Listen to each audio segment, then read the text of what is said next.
Okay guys, this is how I make my paper roll squishies. First you have to have a square paper, a little one. You see, if I mess up, this is what I'm gonna have two of these papers.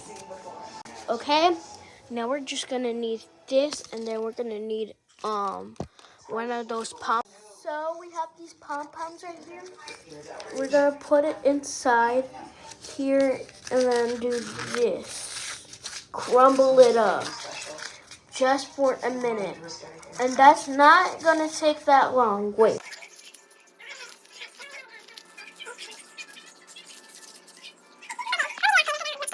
So we're gonna smooth it out, and then we're gonna put it on water. So we're gonna roll it underwater, and part 2 is coming out. Bye.